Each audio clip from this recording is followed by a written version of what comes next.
Good morning বন্ধুরা, আমি রিয়া। আমার এই ছোট্ট ডেইলি মিনি ব্লগে তোমাদের সকলকে জানাই স্বাগত। সকাল সকাল উঠে পড়েছি, উঠেই উঠানটা ঝাঁট দিয়ে নিয়েছিলাম। কালকে বিকেল থেকে সন্ধ্যা অবধি কিরকম একটা মেঘ ডেকেছে, মেঘ মেঘ করছিল, মনে হচ্ছিল ঝড় বৃষ্টি এলো বলে, কিন্তু আসেনি। অল্প একটু হাওয়া ছেড়ে দিয়েছিল, তারপরে মেঘটা আর আসেনি, চলে গেছিল।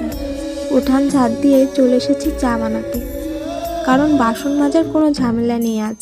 বাসন কাল রাতেই আমি মেজে রেখেছিলাম। চা বানানো কমপ্লিট। এখন আমি আর ঠাকুমা মিলে চা খেয়ে নিলাম। তারপর চলে গেছি রান্নাঘরে, জল টল এনে রান্নার কুটনো কাটা শুরু করে দিচ্ছি। সজনে ডাঁটা আর আলু কাটা শুরু করে দিচ্ছি, কারণ বাবা নেই বাড়ি, বাজারে গেছে। আমি জানি বাবা বাজার থেকে মাছ আনবে, এর জন্য কেটে রাখছি, যাতে বাবা আসলে তাড়াতাড়ি মাছ কেটে ধুয়ে রান্না করে ফেলতে পারি, নাহলে তো অনেকটা দেরি হয়ে যাবে, তাই না? সেরকমভাবেই আমি সমস্তটা কাটাকুটি করে নিচ্ছিলাম। আর এখনকার দিন না আমার একদমই ভালো লাগে না। এই দুটো মাস, ফাল্গুন আর চৈত্র মাসটা আমার কাছে পুরো বিশ্রী লাগে, কারণ দুপুরবেলা একটু শুলে পরে কেমন একটা মরা মরা টাইপের লাগে, আর ভালো লাগে না। যতক্ষণ না স্নান করে আবার ঠিকঠাক ফ্রেশ হব, ততক্ষণ আর ভালোই লাগে না। তোমাদেরও কি এমন লাগে?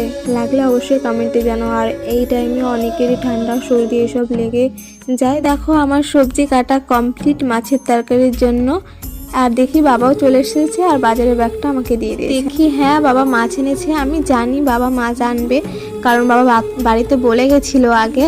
তারপর দেখি মাছটা দোকান থেকে কেটে এনেছে। আমি শুধু একটু আঁশ ছাড়াচ্ছিলাম, মাছ ছাড়িয়ে দিয়েছে কিন্তু একটু তাও লেগেছিল, তাই আগে থেকে ছাড়িয়ে নিয়ে যাচ্ছিলাম। রান্নাঘরে বসেই কলে গিয়ে শুধু মাছটা ধুয়ে চলে আসবো। আর বাবা জানে যে আমি বাড়িতে গেলে মাছ কাটতে আমার অনেক অসুবিধা হয়ে যাবে, দেরি হয়ে যাবে, এর জন্য বাবা কেটেই নিয়ে এসছে। সত্যি কথা বলতে কি, আমার বাবা আমাকে বেশি কাজ করতে দেয় না। এই যে এইটুকু করে সংসারে যেটুকু সেটুকুই করি, আদার্স কোনো কাজ করতে দেয় না। এই যে পেছনে আমার পাটকাঠিগুলো দেখছো না, যেগুলো দিয়ে আমি রান্না করব, সেগুলোও আমি আনি না। আমার ভাই নাই তো আমার বাবা এনে দেয়। আমি মানে শুধু রান্না বান্না, ঘর গোছানো, বাড়ি গোছানো এইসবটাই করি। আদার্স যে কোনো অনেক কাজ করায় বা অনেক কাজ করতে হয় সেরকম না। যেটুকু করি এইটুকুতেই আমার অনেক কষ্ট হয়ে যায়, সারা দিন করতে হয়। আর জানোই তো মা নেই, মা না থাকলে মায়ের দায়িত্বটা পুরো পালন করতে হয়। হয়তো আমাদের তো চাষি পরিবার, চাষের যে সব ফসল আসে বাড়িতে, সেইগুলো হয়তো আমাকে কিছুই করতে হয় না। সর্ষে আসলে বা কিছু, এগুলো পরিষ্কার করা, সামনে আবার কালিজির আছে, এগুলো হয় না করতে, বাবা করে। তারপরে ভাই করে, পিসি আসলে পিসি